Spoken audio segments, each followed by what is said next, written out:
ሰላም ጤና ይስጥልኝ አድማጭ ተመልካቾቻችን፣ ይህ በዘመድ ሳተላይት ቴሌቪዥን እና በፍኖተ አማራ ዩቲዩብ ቻናል የሚቀርበው የፍኖተ አማራ ዝግጅት ነው።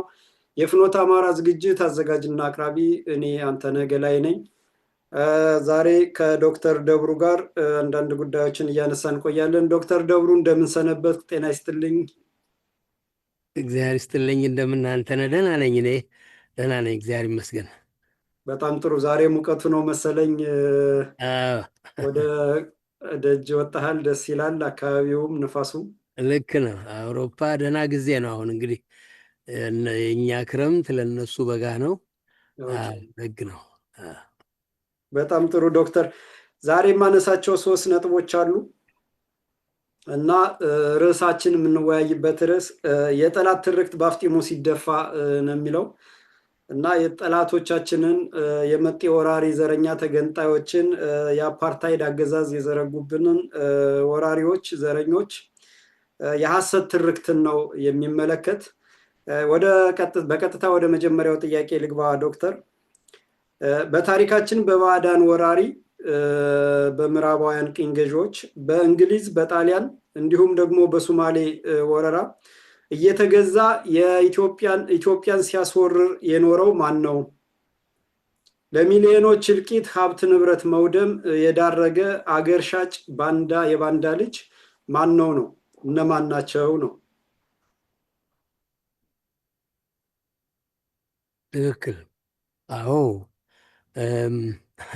እነሱም አልሸሸጉት እንጂ የወያኔ ትግሬያት ቅድማቶች በይሉኝታ ሊዘለል የማይገባው ሀቅ ነው። እነኚህ ሰዎች በነገራችን ላይ 3 ነፍስ ያላቸው ከዚያ አካባቢ የወጡ ሰዎች ዘወትር ልጠቅስ መጥቀስ ያስፈልጋል። አንዱ ገብረመድህን አርአያ የወያኔ ሲቋቋም መስራች ከሚባሉ ሰዎች አንዱ ነው። አውስትራሊያ ያለ ነው።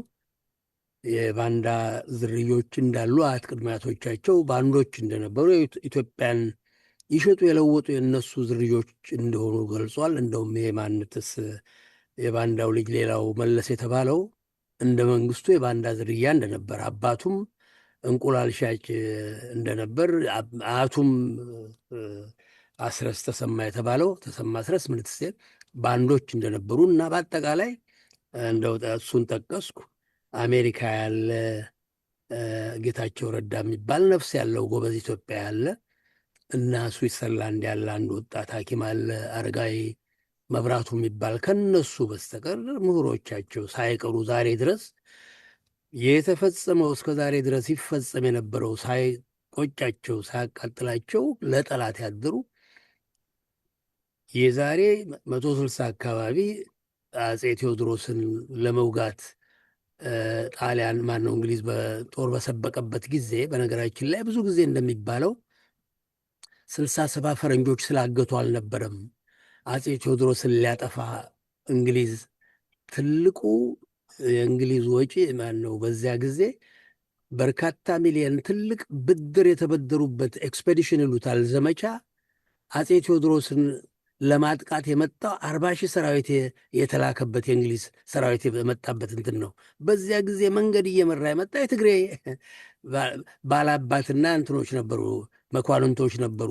ጠላትን የቀሩት እንኳን የወሎ የምኑ አጼ ቴዎድሮስን ይፈሩ የነበሩ አንዋጋም አጼ ቴዎድሮስን ከጠላት ጋር በምንም አይነት እንትናም ብለው እንግሊዝንም ባይዋጉ አጼ ቴዎድሮስን ሊዋጉ አልፈለጉም። ግን እነኚህ ከጠላት ጋር አብረው አጼ ቴዎድሮስን የወጉ እንደውም ስብሐት የሚባለው የአንድ የእንግሊዝ አያቱ የዛ አንድ የእንግሊዝ ዲቃላ ነው ሲባል እሰማለሁ። ስብሐት የሚባል አንዱ የነሱ ስብሐት ነጋ የሚባለው እና በሁለተኛው ጦርነት በአድዋ ጦርነት በርካታው ባንዳ የነበረው ከነሱ ጭምር ነበር። አሁንም እና አንዴ አይደለም 2 ጊዜ በአድዋ እንደገና በሁለተኛውም ጦርነት በሁለተኛው ጦርነት እንኳ ኤርትራውያኖች የጣሊያን ቅኝ አድርጎ ዜጎች ስለነበሩ የግድ መታዘዝ ነበረባቸው። የትግሬው እንትን ግን 80% የጣሊያን ሰራዊት የነበረው በባንድነት የገባ ባንዳ ነው ተገዝቶ። እንግዲህ ይህን ያደረጉ ናቸው። አንዴም 2ም 3ም ከዛ ሳያንስ እንደገና ወያኔ ከእንግሊዝ ሰራዊት ማነው ከሶማሊያ ኢትዮጵያን በምትወርበት ጊዜ አብሮ የተዋጋ ጀግና ነው። ኤርትራን ለማስገንጠል 15,000 ሰው ተፈጀብን የሚባለው ከዚህ ተወስዶ ኤርትራን ለማስገንጠል እንትን ያደረገ ነው። ዛሬ ለሱዳን ሰራዊት ገንዘብ ወታደር የሚሸጥ ይህን የሚያደርጉ ናቸው። የትግሬን ህፃናት እየወሰደ ለሱዳን ሲያሸጥ የነበረ ዛሬም ጭምር በባንድነት ህዝብ የሚያስፈጅ የጠላት ነው እና እነኝህ ሰዎች እነሱ ብሎ አማራን እነሱ አይፈረድባቸውም። አሁንም ይሄን የፈቀድን እኛ ነን። ለተፈጸመው ወንጀል በጊዜ ተቀጥተው ሆነው ቢሆን ኖሮ ይህ ባልሆነ ነበር። ለተፈጸመው ወንጀል ሁሉ ምናልባት በአድዋ በአድዋው ጦርነት በዚያ ጊዜ ጥቂት እጅ እግር እንዲቆረጥ 2-3 ጊዜ ከጠላት ጋር አብረው። በነገራችን ላይ አድዋ አንድ ጦርነት አልነበረም፣ በርካታ ጦርነቶች ነበሩ። ቀደም ሲል እነ ዶጋሊ ነበሩ። ከዛ በፊት ደጋግመው ለጠላት ይዋጉ የነበሩ ትግሬዎች አስጠንቅቀዋቸው ደጋግመው መቀሌ ጦርነት ላይ ተንትነው የነበሩ አድዋ ላይ ሲገኙ ነው እጅ እግራቸው የተቆራረጠው እንዲቆረጥ የደረገው። በፍትሐ ነገሥት መሰረት ነው ደግሞ አለ ሕግ አይደለም የተደረገው። ግን ለተደረገው ከዚያ በኋላ ሁሉ በባንድነት ይህን ሲያደርጉ በነበረበት ጊዜ ሁሉ ምንም ተደርገው የማይታወቁ ስለሆነ ነው። ስለዚህም ነው ቀዳማዊ ወያኔ የተባለው በጠላት ጊዜ ለጠላት አድሮ የተሸነፈው የትግሬ ሰራዊት የኢትዮጵያ ሰራዊት አማራ አይለቀኝም ብሎ ዱር ይገባል። ስማቸውን ቀዳማዊ ወያኔ ብለው ነው እንትን ያሉት። ወያኔ ተብለው ነው ወደ እኔ የገቡት። ራስ አበበ መሰለኝ ሄደው ትንሽ ሾጥ አድርገው እጃቸውን ሰጥተው አንድ ሁለት ከእንግሊዝ ሀገር 2 አውሮፕላን ነው መሰለኝ መጥቶ ትንሽ ቦምብ ወረወረባቸው። እጃቸውን ሰጥተው ምንም ሳይደረጉ እጃቸውን ሰጡ። ወያኔ ባለመቀጣቱ የመጀመሪያ ወያኔ ባለመቀጣቱ ዳግም ነው የነሱ የልጅ ልጆች እነመለስ ወያኔ ብለው ዳግም መጡ። የመጀመሪያው ወያኔ በወንጀል ተቀጥቶ ለፍርድ የቀረበ ባለመሆኑ እና ያደረጉትን እንግዲህ በኢትዮጵያነት ላይ በአማርነት ላይ የኢትዮጵያን ቤተክርስቲያን በጠላትነት ፈርጆ ትልቋን ነባሯን የሀገሪቷን ክብር ሞገስ የነበረች ቤተክርስቲያን በጠላትነት ፈርጆ የኢትዮጵያ ዋልታና ምሰሶ ማገር ሆኖ የነበረን አማራ በጠላትነት ፈርጆ ድፍን ኢትዮጵያን ሲያቃጥል ሲያምስ እነኝን ትላንትና ኢትዮጵያን የወረሩ ወራሪዎች አማራን ጨፍጭፉ ብሎ ከ8 ሚሊዮን በላይ አብረው የጨፈጨፉ የኢትዮጵያን ሀብት ንብረት ዓለም መንግስታት እንኳን የማውቀው እኔ እስከ 2000 በፈረንጆች 2013 ያነበብኩት ነው። የዓለም መንግስታት ሰነድ 72 ቢሊዮን ብር ዘርፈዋል ብሎ ነበር ያመለከተው። አገሪቷን አራቁተው ለነኝህ ለውዳቂዎች አገር ሽጠው አዲስ አበባ የእናንተ ናት ብለው ለነኝህ ትላንትና ኢትዮጵያን ግራና ቀኝ የማይለይ ኢትዮጵያን የማያውቁ አረመኔዎች አገር ሰጥተው የሄዱ ወንጀለኞች ናቸው። እና ይሄ ሳያንስ ትላንትና አዲስ አበባ ሳልሳዊ 3ኛ ተብሎ አዲስ አበባ ውስጥ 3ኛ የትግሬ ማህበር ተቋቁሟል። አዲስ አበባ ውስጥ ሳልሳዊ ተብሎ ሳልሳዊ ተብሎ አዎ ሳልሳዊ ወያኔ ብሎ ምን ያድርጉ አልኩኝ እኔ። እነሱ አይፈረድም። ፍጡር ከባህሪው በላይ አይውልም ይባላል። እነኚህ በወንጀል እንትን ያሉ አያት ቅድመ አያቶቻቸው በወንጀል የተዘፈቁ ከትምህርት ከባህል የራቁ በችጋር በምን ከሰውነት ያንትን ያለ የእነሱ ጀኔራል ተብዬዎች ከ4ኛ ከ5ኛ ክፍል ያልጨረሱ ናቸው። ትልቁ ምሁራቸው አብይ ማን መለስ የተባለው ነው። ከ2ኛ ክፍል ያቋረጠ ትልቁ እንትናቸው ምሁራቸው የሚባለው ዱር ያደገ እንትን ያለ እና ከነሱ ምንም አይጠበቅ። እኛ ባለቤቶቹ ይሄን ስለፈቀድን ነው ባጭሩና እነሱ ብሎ ይሄንን ባይ ማለት እንትን ለማለት ያህል ነው። እዚህ ጋር አንድ ጥያቄ አለ ዶክተር። ከዚህ ጋር ተያይዞ አጼ ምኒልክ ኤርትራን አሳልፈው በመስጠታቸው ኤርትራ ቅኝ እንድትገዛ አድርገዋል የሚል ትርክት ፈጥረው እያሰራጩ ነው እና ታሪኩ ግን አጼ ዮሐንስ ናቸው ከአሉላ አባ ነጋን ወደኋላ እንዲል አድርገው አሉላ አባ ነጋን አውርደው የእሳቸውን ዘመድ ሹመው ጣሊያን አንድ ጥይት ሳያጮህ ምን ሳይል በሙሉ ባህረ ነጋሽ እንዲቆጣጠር ያስደረገው የሚባላል። እስኪ ስለዚህ ነገር አንድ ምን ነገር። ጥርጥር አለው? አጼ ምኒልክ የተወረረችን ኤርትራን የተረከቡት የኤርትራ የሚባሉት የሚያው ከነሱ ያልተለዩ ብዙዎቹ ምንድን ነው አጼ ምኒልክ የሚወቀሱበት ኤርትራን አስያዙ ሳይሆን ይሄ የእነኚህ ውዳቂዎች ታሪክ ነው። አድዋ ላይ አሸንፈው ለምን ጠላትን ሙልጭ አድርገው ከሀገር አላስወጡም እንደ ወገን ባይቆጥሩን ነው የሚል ነው ብዙ እንትን የሚባለው። ይሄን ሊያደርጉ እንደማይችሉ እንደው ሕሊና ላለው ሰው አንድ ጣቱን የቀረውን ማን ነው ጣቱ አካሉን የሚተው አልነበረም። የኢትዮጵያን ሁኔታ ለመገንዘብ ባለመፈለግ እንጂ እንደውም አንዱ የነሱ ምሁር ተብዬ መጽሐፉን እንኳን አላነበብኩም ዶክተር አማረ ተክሌ የሚባል ሚኒሊክን ነው ፒኤችዲ ሰራ የተባለው እንትን ያደረገው እጅግ ያደንቃቸው የነበሩ ሰው እንትን ያደንቅ የነበረ ነው አሉ። አጼ ሚኒሊክ የሚላስ የሚቀመስ ጠፍቶ ትግሬ ምድረ በዳ ነው። በርካታው ህዝብ ስንቁን ይዞን የእኔ ቅድመ አያቶች ከሐረርጌ ነው እንግዲህ አስበው ከሐረርጌ ወደ 1000 ኪሎ ሜትር ሳይሆን አይቀርም ወደዛ ድረስ ስንቅ ቋጥረው በገዛ ከብቶቻቸው ነው ወደዛ ሄዱት እና ስንቅ አልቆ በዚህ ብቻ አይደለም ተላላፊ በሽታ የከብት በሽታ መጥቶ እንግሊዞች ቀደም ብለው ያመጡት ሆን ተብሎ ሳይሆን ከህንድ ሀገር ከብቶች ይዘው መጥተው ነበር። የዜቡ ያወኛ ነው የአፍሪካ ከብቶች ነው የሚመሳስሉት። አባሰንጋ የሚባል በሽታ መሰለኝ በዛ የተለከፉ ከብቶች በምጽዋ በኩል ገብተው እስከ ሶማሊያ ድረስ ከብቶች አልቀው ነበረ። የሚታረስ ጠፍቶ እንደውም አጼ ሚኒሊክ ለረጅም ዘመናት ስጋ አልበሉም አሉ። ማረሻ ጠፍቶ እና ትግሬም ውስጥ ማረሻም ትግሬ ብቻ አይደለም በድፍን ኢትዮጵያ የሚታረስ ጠፍቶ እህል ባልነበረበት ጊዜ ነው።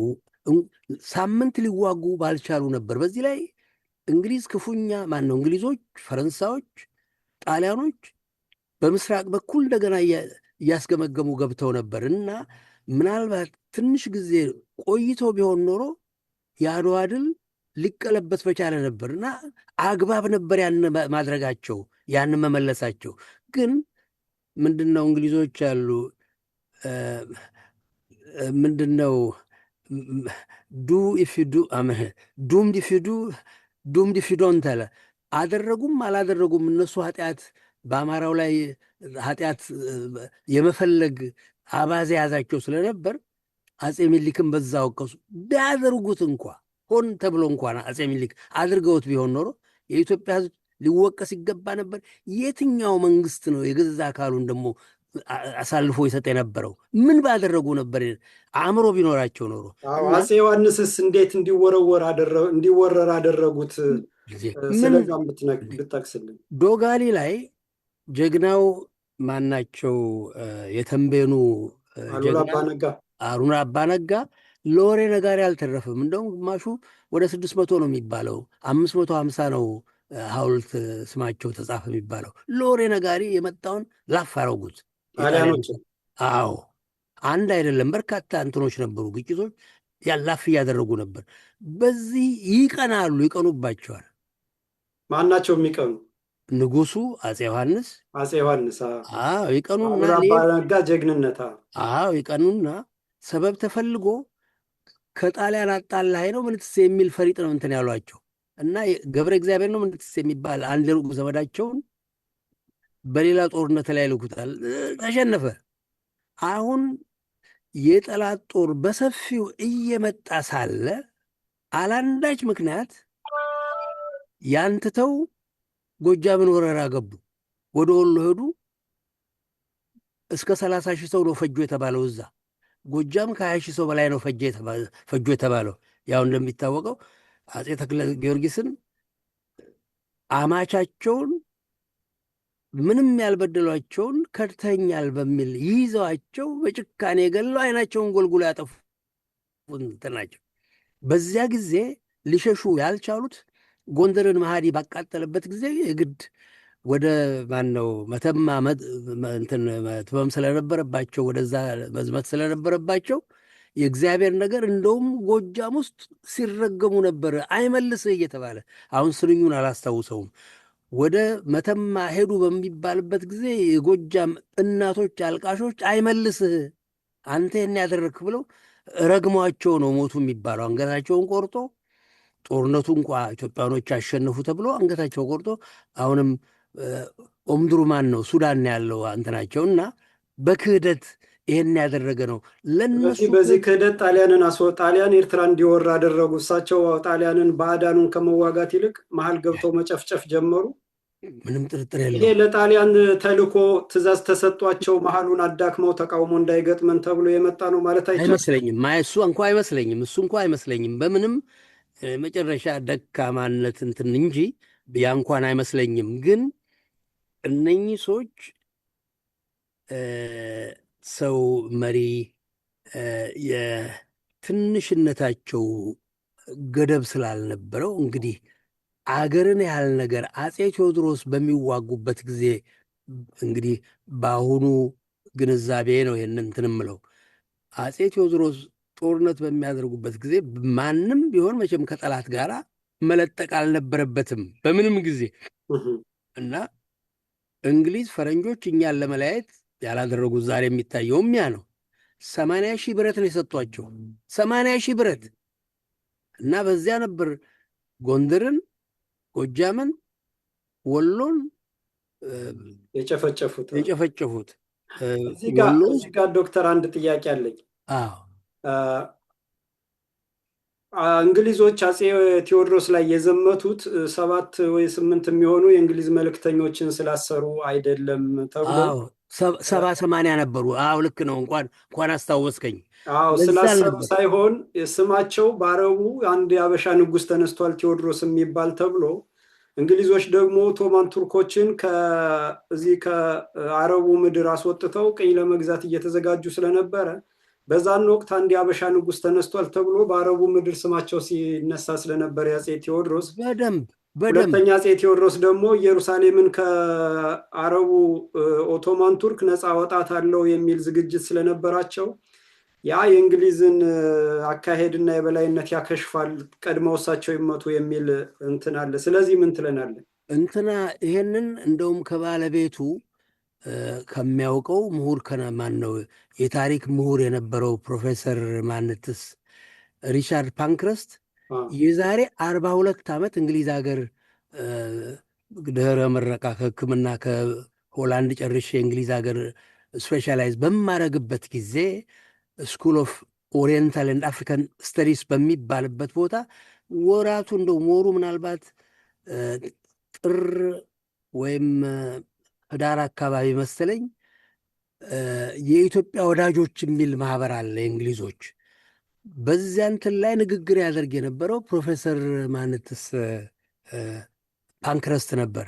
እንደ አጋጣሚ እኔም ያንን እንትን ታድም ያለሁ እና በጣም ሆዴ የገባ ነገር አውቅ ያልነበረውን የተረዳሁት 67 እንግሊዞችን ነፃ ለማውጣት አልነበረም። እኛ ድፍን ሱዳንና ግብፅን ለማንቸስተር ፋብሪካችን ትልቁ የእንግሊዝ ሀገር ትልቁ የኢንዱስትሪያቸው ውጤት ልብስ ነበረ። እንግሊዞች በዓለም በልብስ በጨርቅ አንደኛ ነበሩ። ትልቁ የሀብታችን እንትናቸው ምክንያት እንትን ነበር። በድፍን ኢትዮጵያ በድፍን ዓለም ጨርቃቸውን ይልኩ ነበር። ያ ጨርቅ ጥጡ የት ነበር ይመረት የነበረው? ግብፅና ሱዳን ነው በአባይ። እና እዛን የሰማሁት እሱን የነገረን ክሩ ማነው የጥጡ በረዘመ ቁጥር ነው ጥሩ ጥጥ የሚባለው እንትኑ ክሩ የረዘመ ነው እና አባይ ወንዝ ላይ የሚበቅለው ጥጥ ነው ያን ያደር እንትን የነበረው። እና አረቦቹ በትልቅ ጉጉት ነበር ይመለከቱት የነበረው፣ ቴዎድሮስን ይወዱት የነበረው። በነገራችን ላይ አረብኛ የሚናገሩ ነበር አሉ ያው ጓድ እና የሱዳኑ የትኛው መሪ እንደሆነ አላውቅም፣ በጣም ቅርባቸው ነበር እዚህ። ስለዚህ አረቡን ያስነሳብናል፣ አይምርም፣ ሱዳንንም ግብፅንም ይይዛል የሚል ስጋት ስለነበራቸው ሳይቃጠል በቅጠል በሚል ነው ትልቁ ገንዘብ የእንግሊዝ መዓት ገንዘብ ተበድረው 40,000 ሰራዊት ያሰማሩት እንግዲህ 5,000 ጦር ብቻ ነበራቸው አፄ ቴዎድሮስ። በነገራችን ላይ ጦራቸው 5,000 ብቻ ነበር፣ የቀረው ቀርቷቸዋል። ያንንትን ለማለት ነው ያን ያህል ጦር ይዘው የመጡት። አፄ ቴዎድሮስ ከተገደሉ በኋላ እዛ ለመቆየት የሚያልፈለጉት አንደኛ ዓላማቸውም አልነበረ፣ ሁለተኛን ያውቁታልም ሊቀመጡ እንደማይችሉ ተዋጊ ህዝብ እንደነበር እና ዓላማቸው የአባይን ውሃ የሚነካባቸው አለመሆኑ ስለተረጋገጠ አፄ ቴዎድሮስ ከሞቱ በኋላ ባንዳ 80,000 ብር 80 ጠመንጃ የተሸከመ የእንግሊዝን ጉዳይ የሚያስፈጽም መንግስት አቁመው ስለሄዱ ስጋት አልነበረባቸውም፣ ተመልሰው ሄዱ። ያ ነው ዮሐንስ ራሳቸውን አጠፉ እጅ አልሰጥም ብለው። ከዛ አፄ ዮሐንስን 80,000 የጦር መሳሪያ አፄ ቴዎድሮስ ናቸው ራሳቸውን ያጠፉት። አፄ ቴዎድሮስ ራሳቸውን አጠፉ። አፄ ዮሐንስ ደግሞ በባንዳነት የእንግሊዝን መሳሪያ ወስደው ነገሱና ለእንግሊዝ አገልጋይነት በእጅ አዙር መግዛት ጀመሩ ማለት ነው። ምን ጥርጥር አለው? በጣም ጥሩ ዶክተር፣ ወደ ሁለተኛው ጥያቄ ልሂድ።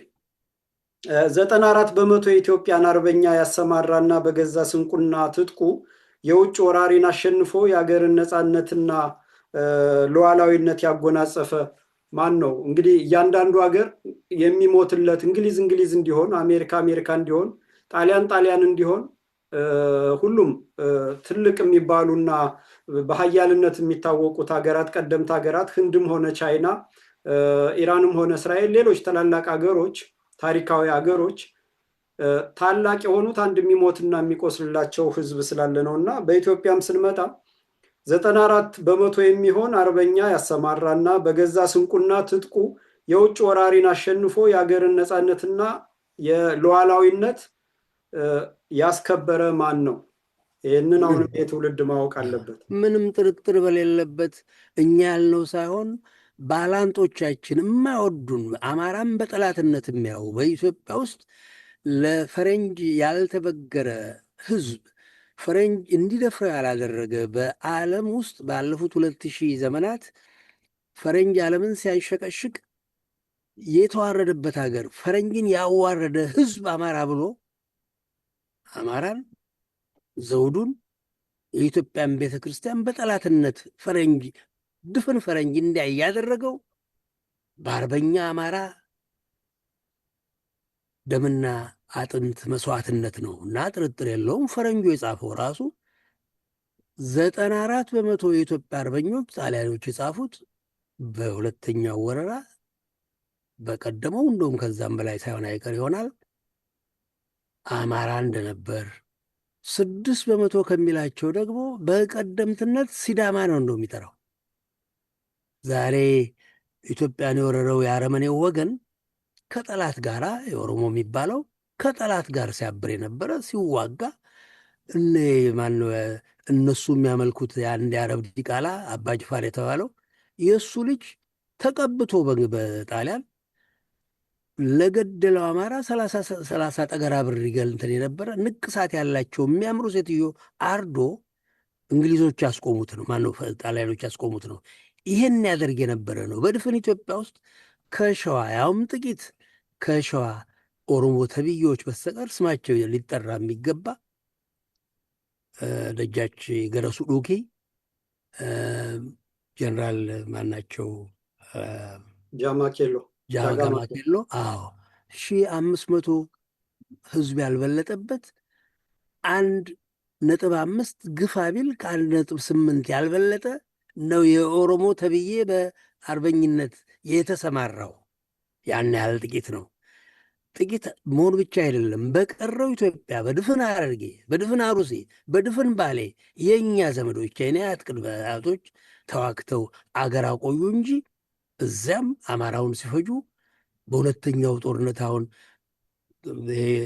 ማነው የሁለተኛው ደርግ የመጣበትን ማነው የአሜሪካ መንግስት የነኚህ ሰዎች አረመኔዎቹ አብዮት ነው ብሎ በሰየመበት ጊዜ አማራው በነቂስ የዳር ሀገር አማራ ብረት እንዲፈታ ተደርጎ እንዲፈጅ በተደረገበት ጊዜ በነቂስ ያለቀው አማራ ይፈጅ ያስፈጅ የነበረው እነዋቆት ሁሉ የሚባሉ ዛሬ ሐውልት አብይ የሰራላቸው እነኛ ወንጀለኞች ናቸው። ስለዚህ ለኢትዮጵያ ሲሞት እንትን የነበረ አማራ ሲገድል ሲያስገድል የነበረ ሲዘርፍ የነበረ ደግሞ ኦሮሞ ተብዬው ነው የነበረ እንዳለ እገሌ ከገሌ ሳይባል በየቦታ ይገር እንትን ያለው በጠላት ጊዜ መጠቀስም ያለበት ነው።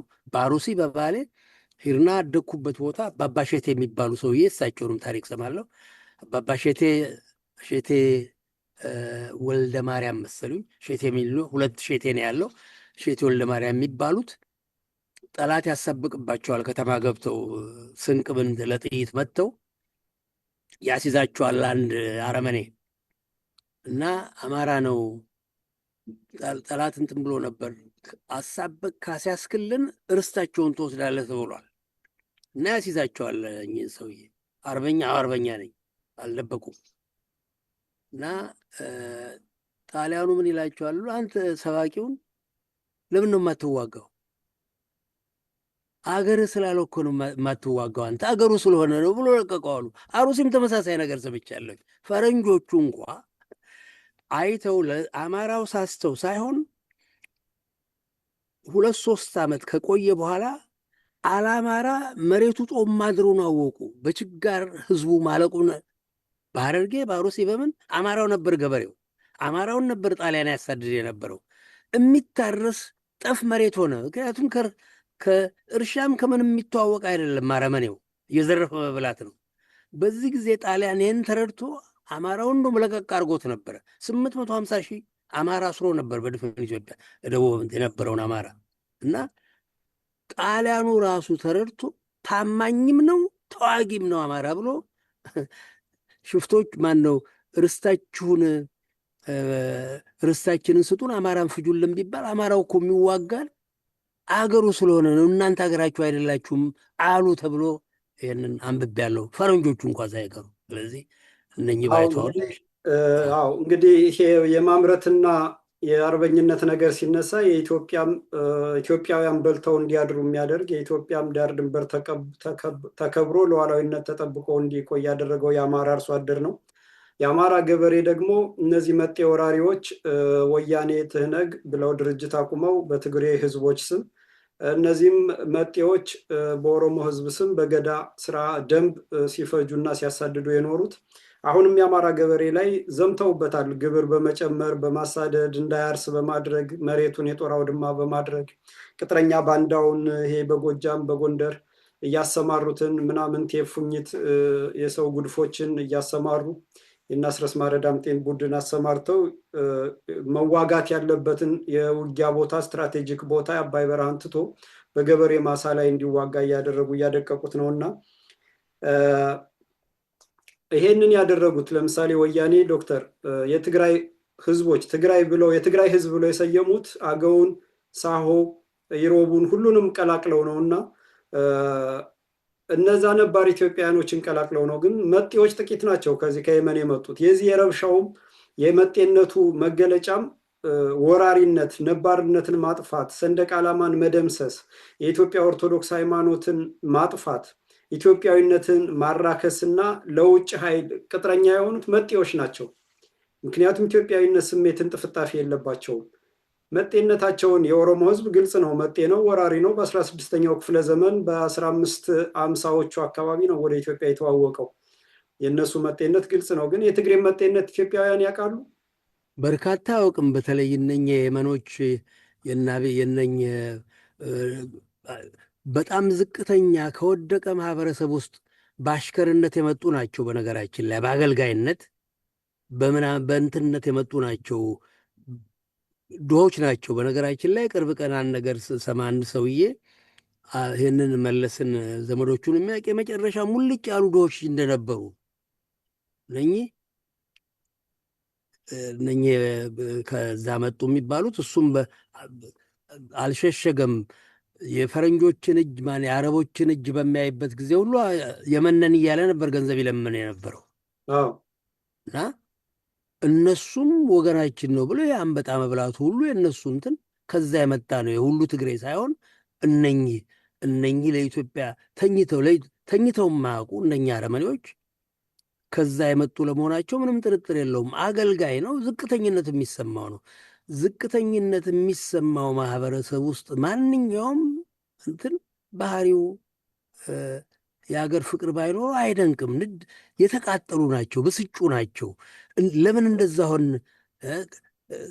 ከውጭ መምጣቱ የሀገሩን ምድረ በረሃነት እንደውም ወያኔ ያደርግ የነበረው መጀመሪያ ትልልቁን ትግሬ ነበር ፈጀ የሚባለው እኮ ትልልቆቹን አዋቂዎቹን ትግሬዎች ነው አገር ወዳዶቹን እነሱን ጨፍጭፎ ነው እንትን ያደረገው። እና እነኚህ መናኞች ከማህበረሰቡ የመጨረሻ ዝቅተኛው የበታችነት የተሰማው የቀረውን ልክ አሁን ኦሮሞ ተብዬው 10% እኮ አይደለም እኮ ወራሪ የቀረው እኮ ማንነቱን የለወጠ እኮ ነው የቀረው። እነሱም እንደሚሉት እኛ 9 ነን የቀረው 99 ነው እንትን የሚሉት። እነኚህም አሁን ከየመን የመጣው የውዳቂ ጥርቅም እፍኝ የማይሞላን የቀረውን አፍነውት እንጂ ተንቤኑ በርካታው የቀረው እንትን እንዳልከው ሳሆ ኤሮቡ ከነኚህ ሰዎች ጋር ምንም ግንኙነት አለው። አክሱሙ ቅርበቱ ለአማራው እንጂ ከነሱ አይደለም። በነገራችን ላይ ትግርኛም ቢናገር አክሱም ጥንትም የአማራም አጽመ ርስት የነበረ ነው።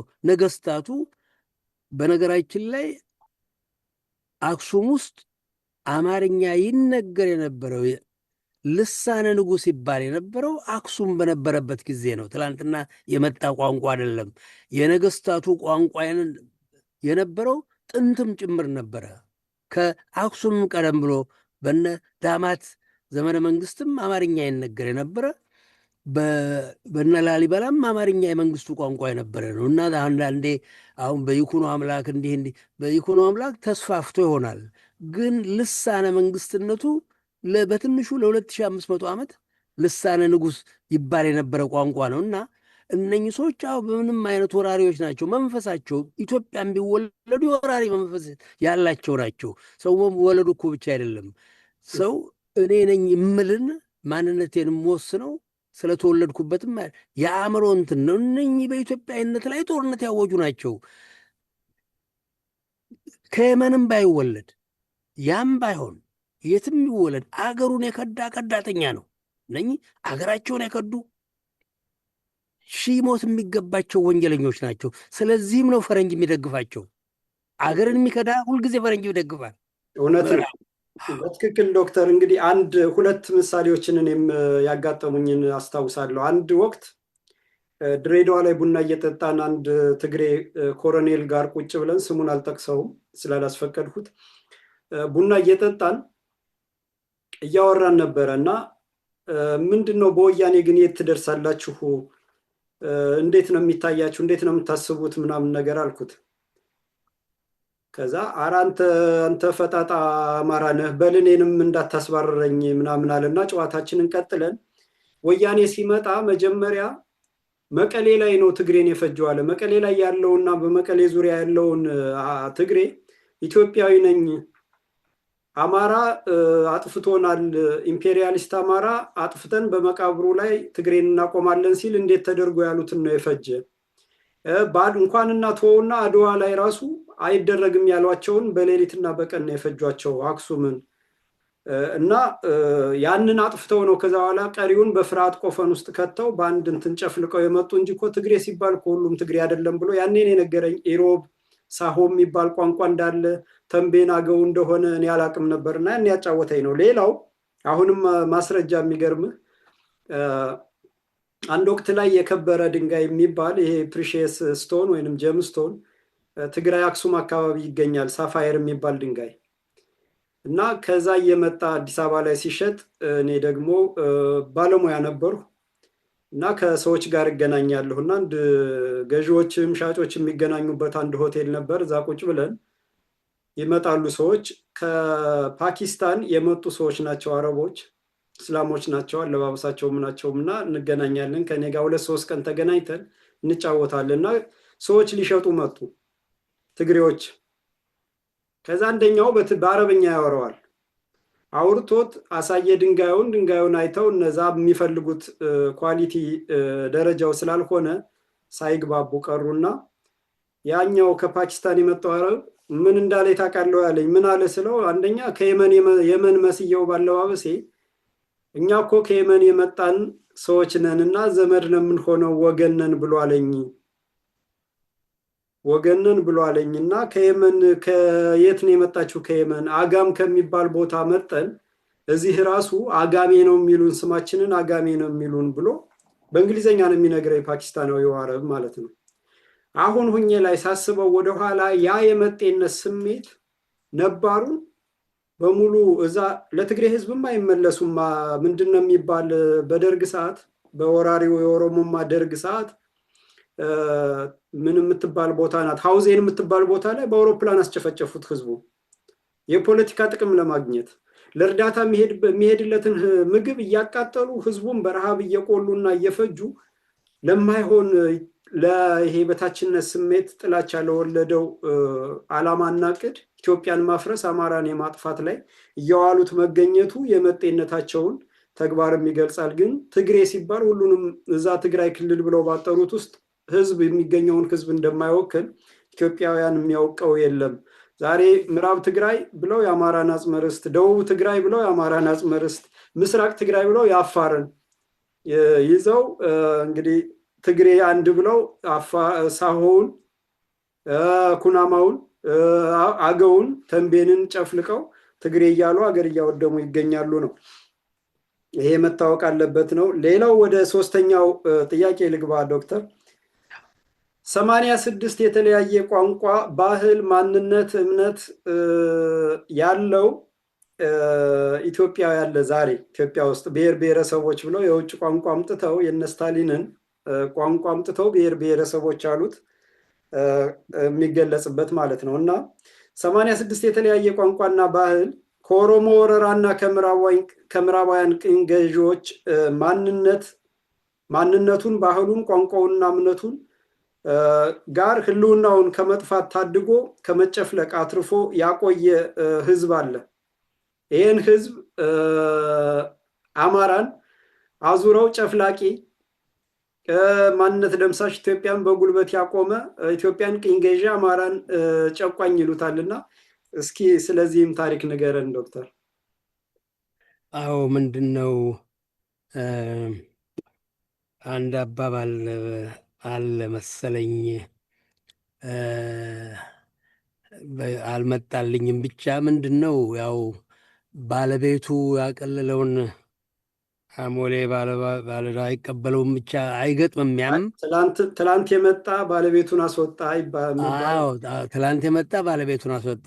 በጣም ጥሩ ትልቅ እንትን ነው። እሷ ናት ጸድቅ ብዬ ባዝላት ተንጠልጥላ ቀረች። አዎ በጣም እግዜር ይስጥህ። ጸድቅ ብዬ ባዝላት። እነኚህ አረመኔዎች በእውነት አረመኔ አይገልጻቸውም ባይነኝ እኔ። ምክንያቱም 400 ዓመት ስልጡን ህዝብ አልኖረው ከአረመኔነት ሳይላቀቁ የአማራን ነፍሰ ጡር በህይወቷ አርደው ሽል እስከ መሸልቀቅ ድረስ የደረሱ አረመኔዎች ምሁሮቻቸው ጃስ የሚሉት እነኚህ ሰዎች ዶክተር ኃይሌ ላሬቦ አንዴ የታሪክ ምሁር በጣም ጎበዝ ሰው አትላንታ ያለ፣ በዚያ ጊዜ እንግዲህ ከሚሊዮን ህዝብ በላይ ነበር የፈጁት ኢትዮጵያን በወረሩበት ጊዜ። በደከመች ኢትዮጵያ በቱርኮች የተወረረችን ኢትዮጵያ በገቡበት ጊዜ ፈረስና በቅሎንም ያውቁ ስላልነበር እነሱን ጭምር ነበር ይገሉ የነበረው። በግ፣ ፍየል፣ ከብትን ነበር ያውቅ የነበረ። የቀረውን በሙሉ ጨፈጭፍ ነበር፣ ተክል ይነቅል ነበር። እነኛ አረመኔዎች ናቸው እንግዲህ ዛሬ ከባዕድ ተምረው አንድ ቋንቋ፣ አንድ ሃይማኖት ምንትሴ። እነኚህ ሰዎች ኢትዮጵያ ውስጥ እነሱ 9 ኦሮሞ የሚባለውን አደረግነው ወደኛ ለወጥ ነው የሚሉትን 99 አደረግን የሚሉ በገዛ ልሳናቸው ይሄን ያደረጉ ሰዎች ኢትዮጵያዊነትን አስለውጠው ወደ አረመኔነት የለወጡት በርካታ አማራ፣ ጉራጌ፣ ሀዲያ፣ ሶማሌ፣ ሲዳማ እነኚህ ወደ ማንነታቸው የከፋ ጃንጀሮ እነኚህ በሙሉ ወደፊት ወደ ማንነታቸው የሚመጡበት እንትን ነው። እነሱ ብሎ ይህንን ባይ እና አሁንም የፈቀድንላቸው እኛ ስለሆነን ነው እንጂ ባዕድ እሰው ሀገር ገብቶ ቁጥሩ አናሳ አገር እንዲህ ያደረገበት ከፈረንጆች በስተቀር ምንም እንትን የለ። እነኚህ ምንም ፈረንጅ የማቴሪያል ከልቸር ይለዋል፣ የዚህ የቁሳቁስ ስልጣኔ የሌላቸው አረመኔዎች፣ ምንም የሙዚቃ መሳሪያ የሌለው፣ የእርሻ መሳሪያ ማቅ፣ ምንም ነገር ማቅ፣ ምንም እንዲሁ ከሰማይ አብሮ መኖር ማያውቅ፣ አብሮ መኖር የማያውቅ፣ ፍትህና ህግ ማያውቅ፣ ምንም ማያውቅ፣ ያገኘውን የሰማውን ሁሉ የኔ የሚል የ4 ዓመት ጭንቅላት የ4 ዓመት ልጆች ናቸው። በዚያ አእምሮ አዋቂዎች እና አበባ ያውቁታል። ፊክሴሽን ይሉታል። ፊክሴሽን የሚሉት እዛችው ላይ ቆሞ ቀር ሲኮን ነው። በ40 ዓመቱ የ4 ዓመት ጭንቅላት ሲኖረው ነው ሁሉን የኔ ነው የሚል። እነኚህ የ4 ዓመት ጭንቅላት ያላቸው ናቸው፣ በህዝብ ደረጃ ማለት ነው። ያዩትን የኔ ነው። ባለፈው ከሀረርጌ መጥቶ አንድ ሰውን የነገረኝ እና ምን ይላል፣ በዚህ አልፋል አዲስ አበባ ውስጥ እዚህ ማን ነው የወፍ ስም የሚጠራበት ምንድን ነው? አንድ ወፍ በወፍ የሚጠራል ፍላሚንጎ የሚባልበት ቦታ፣ እዛ ቦታ የሚኖር አንድ ሀረር ሰው እንዲሁ አግኝቸው ምን አለኝ፣ እንደው ጋሼ እነኚህ ሰዎች እኮ አለኝ ያውቃቸዋል፣ በዛ መጥተው ገንዘብ ተከፍሎላቸው የዛሬ 7 ዓመት ይህን ውዳቂ ምንድን ነው የነሱ ኢሬቻ ተብሎ ገንዘብ ተከፍሎላቸው ይመጣሉ። አንድ ያሸረጠ የሀረርጌ ቆቱ ፎቅ ያላል አንድ 10 ፎቅ ያይና ኩኒኼ የኛ በር ይለዋል ለልጁ፣ የእኛ ነው እንግዲህ ሸዋን ረግጦ ማያውቅ አረመኔ ነው እኮና እና ምን አልከው አልኩት። ምን እለዋለዋል፣ እንስሳ ነው ምን እለዋለዋል። እንዲህ አይነት እንትኖች ምሁሮቻቸው ሜካኒካል ኢንጂነር ምንትስ የተባለ ሁሉ ከአረመኔነት ያልተሻሉ እንትኖች ናቸው። እነሱ አላጠፉም። አሁንም እኛ ነን ነው የምለው እኔ። እንትናቸውን ላንብብል ዶክተር፣ የህዝብ መዝሙር አላቸው። የትምህርት ቤትም ህፃናትን የሚያስተምሩበት መዝሙር አላቸው እና የህዝብ መዝሙራቸው የኦሮሚያ ህዝብ መዝሙር ወደ አማርኛ ተተርጉሞ ኦሮሚያ ኦሮሚያ የትልቅ ታሪክ እናት፣ የኦሮሞዎች እምብርት፣ የገዳ ስርዓት አዳራሽ፣ የህግና ስርዓት መሬት፣ የጨፌ ኦዳ እናት፣ የ100 ዓመት እድፍ በደማችን አጠብንልሽ፣ በብዙ እልፍ እልቂት ባንዲራችንን ከፍ አደረግን፣ ደስ ብሎናል ደስ ይበልሽ፣ ስልጣንን መልሰን አገኘንሽ ይላሉ። እና ስልጣንን ከየት ነው መልሰው ያገኙት? ፍትህና ስርዓት ያውቃሉ ወይ? በፍትህና በስርዓት አብረው ኑሮ ያውቃሉ ወይ? ፍትህ፣ ፍርድ ቤት፣ ዳኛ የሚባል ነገር ያውቃሉ ወይ? የ100 ዓመት እድፍ ያሉትስ ከ100 ዓመት እስኪ ስለዚህ አንዳንድ ነገሮችን በል። ቃልም የላቸው እርግጠኛ ነኝ። ያንን ቃል ከአማርኛ እንትና ከየት አባቱ ያውቀዋል? ከኦሮምኛ ነው፣ ከኦሮምኛ የተተረጎመ ነው። ሲተረጎም ወደ አማርኛ ይሄን ይዘት ነው የሚሰጠው። በምንም አይነት ፍትህ የሚለውን የለውም ቋንቋው። በአእምሯቸው የማይመጣ እንኳን ፍትህ ሊኖረው ቀርቶና እነኛን ቃላቶች አሁን የተባሉትን እርግጠኛ ነኝ ከየቦታው ለቃቅሞ ካልሆነ በስተቀር ቋንቋ የለውም። እርቃኑን ባዶውን እኮ ነው እንዳልኩ፣ ግራና ቀኝን አይለይም። ለሰሜን ለማዕዘን ቃል የለውም። በኦሮምኛ ሰሜን፣ ደቡብ፣ ግራ ቀኝ የለውም። ግራ ቀኝ አለው። ሰሜን ምስራቅ ምን የለው። እኛ 8 አለን። ምስራቅ አዜብ ምድትሴ፣ ምስራቅ ምዕራብ ደቡብ ሰሜን አለ። ከዛ ሰሜን ምስራቅ አለ፣ ሰሜን ምዕራብ አለ። እነኚህ እና አዜብ እነኚህ ሁሉ አውቀውም እሱ ለምንም እንትን የለውም። እንዳልኩ ለአንተና ለአንቺ ቃል የለውም እንኳን ስለ ፍትህ ሊያስብ ቀርቶና። ይሄ እኮ ህፃናት ሴቶች ልጆቹን በጦርነት ጊዜ ጅብ እንዲበላቸው መንገድ ላይ ይተ የነበረ እኮ ነው። ይህ ከፍትህ ጋር የማይተዋወቅ በየ8 ዓመቱ አረመኔ የሰውን ምድር እየገደለ በሰለበው ሰው ቁጥር ወንድነቱ ይታወቅ የነበረ አረመኔ፣ ከሰው ሊቆጠር የማይገባ ይህን ያደርግ የነበረ ነው። እነኚህን ነው እንግዲህ እኛ ሀገር ውስጥ በርካታ ደናቁርት በየ8 ዓመቱ ነፍሰ ገዳይ በሀገር ይገል ስለነበር በየ8 ዓመቱ መሪ መምረጡ ዲሞክራሲ ተብሎ ዜር ያሳየ በዩኔስኮ ኬንያዎች፣ የኬንያ ምሁራን የገዳ ስርዓትን እነዚህ ሌላ መጤ ባንዳዎች እነመለስ ወያኔ ይመዝገብ ሲሉ አማራን ያጠፋልናል ብለው የኬንያ ምሁራን የአማራ ምሁራን አንድም የተነፈሰ የለም። የኬንያ ምሁራን ግን ደብዳቤ ጽፈው አስገቡ። ማንነት የደመሰሰ አገር ያወደመ ህዝብ የጨረሰ ነባር ባህሎችን በወረራ ያጠፋ ነው እና በወንጀል የሚጠየቅ እንጂ በቅርስነት የሚመዘገብ አይደለም ብለው አመልክተው ነበር። ግን ይሄ ራሱ ምዕራባውያን የሚባለው ካፒታሊዝም የሚባለው ፋሽስት የሆነ አሰራር ስለሆነ አጥፊና ለጥፋት የሚመቸውን እየመረጠ የሚያሰማራ ስለሆነ ኦሮሞ የሚባለውንም ህዝብ ኦሮመኛ የሚባለው ቋንቋ ራሱ ኦሮሞን የሚለውን ባዕድ እንደሆነ ግን ጀርመኖች እንደፈጠሩት ነው የሚመዘገብ እና በዛ አንጻር ተቃውመውታል ይባላል እና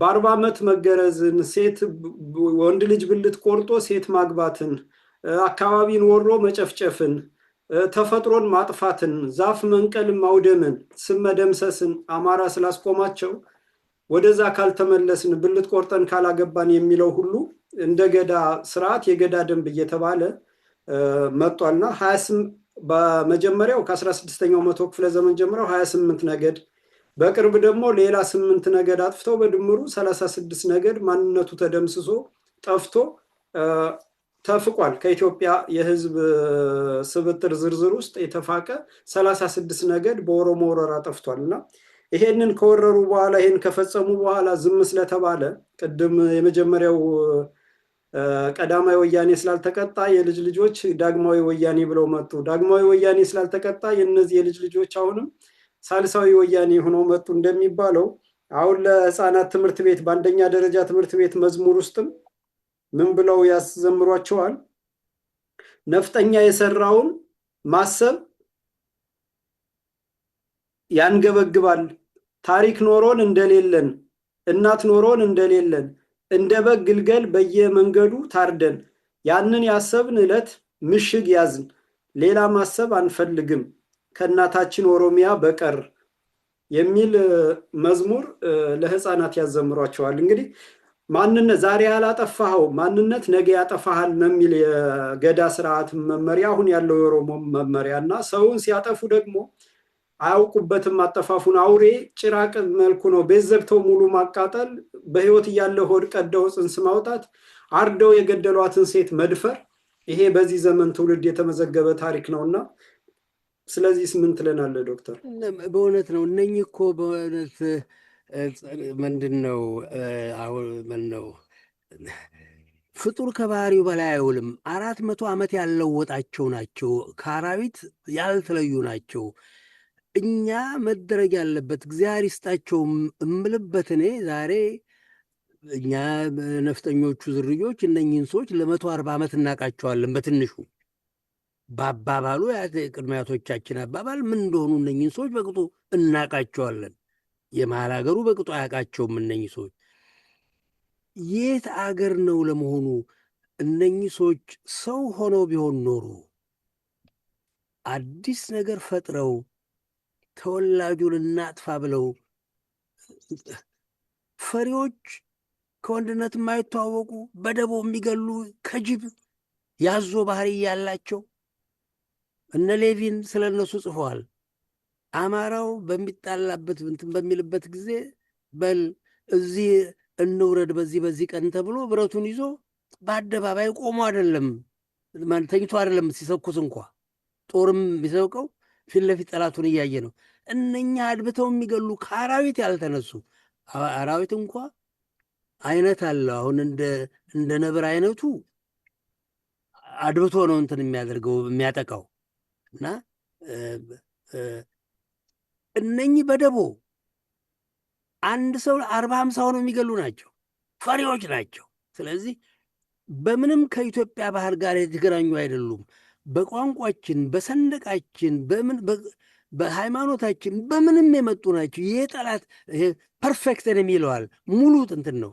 መደረግ ያለበት ምንድን ነው? ወደፊት እንትን እኔ በእውነት ነው አንድ አሁን ስለነኚህ ሰዎች እግዚአብሔር ይስጣቸው የሚያሰኘኝ ያን በነሱ የተያዘ 90 በመቶ ኢትዮጵያዊ በማንነቱን የለወጡትን ወደ ማንነቱ የማምጣት ኃላፊነት አለብን። ርስት የለውም፣ ጠላት ነው። እያንዳንዱ አጋት መሬት በኦሮሞ በሚባለው እንትን ያለው የተወረረው ምድር ባለቤት ያለው ነው። ባለቤቱ ነው እዚያ ርስት ላይ ሊኖር የሚችለው። ኦሮሞ የተባለ ወራሪ እዛ ሊኖር ሰው ምድር ላይ ነው ያለው እና ቅድመ አያቶቹን ቆጥሮ ከምባታ ነኝ ሀድያ ነኝ የሚልበት ጊዜ ይመጣል። በዚያ ጊዜ ቋንቋው የማይነገር ማለት ነው። እና ምንድን ነው አስፈላጊው እንትን ነው መደረግ ያለበት እንዲህ አይነት አረመኔ አውሮፓኖች እንኳን ከውጭ የመጣ ቀርቶና እንደነሱ አይነቱን ቀጥቶና በአንድ ሀገር ላይ እንደነ ታንዛኒያም ህዝቡ አንድ ቋንቋ እንዲነገር ተደርጎ ነው የኢትዮጵያ ነገስታቶች በቅንነታቸው ቋንቋውን ባህሉን እንዲከበር አድርጎ ባቆየለት በእነ አፄ ምኒልክ ጊዜ የአያቴ ቅድመ አያቶቻችንን መሬት የወረሱ ናቸው እነኛ አረመኔዎችና መሬታችን መረከብ አለብን በሚባልበት ጊዜ አይ ተዋልደናል ተጋብናል እየገበረ ይኑር ብለው ባኖሩት እንጂ በነገራችን ላይ አፄ ዮሐንስ እንኳ ሳይቀር አፄ ምኒልክ አፄ ማና አፄ ቴዎድሮስ እንደዛቱ ነበር እነኝን ሰዎች እንገላገላለን እንዳሉ። አፄ ዮሐንስም ደብዳቤ ጽፈው ነበር። እንደውም አፄ ዮሐንስ በመልካም ከተነሱ ወራሪ በመጡበት ይመለሱ ብለው ለአፄ ምኒልክ ደብዳቤ ጽፈው ትክክል ብለዋል። እና እነኚህ ሰዎች ኖሮ ቢሆን ኖሮ ባይቀጩ ኖሮ የእነኛ አረመኔዎች በኢትዮጵያ ውስጥ የመኖር ጉዴታ እንትን ባለ ነበር። ለማንኛውም በደግነት አፄ ምኒልክ ይህን በማድረጋቸው የሚወቀሱ አይደሉም። በቅንነታቸው ግን ትምህርት ተምረናል ነው። ካሁን ወዲያ አማራ ከናባባሉ እንትን አለው የሰጠ ቢነሳ የለበት ወቀሳ ነው እና በድፍን ኢትዮጵያ ይህን ያህል ነገር አጥፍቶ የኖር አረመኔ ሊኖር አይገባውም። የአቅም ጉዳይ ነው። ኢትዮጵያዊ በሙሉ ከሲዳሞ እስከ ሶማሌ ባለፈው የዛሬ 7-8 ዓመት ወደ 200,000 ሀርጌሳ ይኖር የነበረ እነኛ ኦሮሞዎች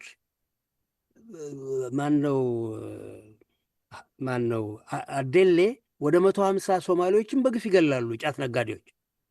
ይህም ባደረጉ ጊዜ ጅጅጋም እንዲሁ ጥቂት ሶማሌዎች በገደሉበት ጊዜ 200,000 ነው ከሀገር ያበረረው ሶማሌላንድ።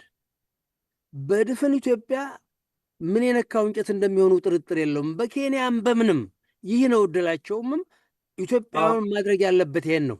የዘሩትን ማጨድ አይቀርም ይባላል። ይሄ ተፈጥሯዊ ሕግ ነው። ግን ዶክተር አንድ የመጨረሻ ጥያቄ፣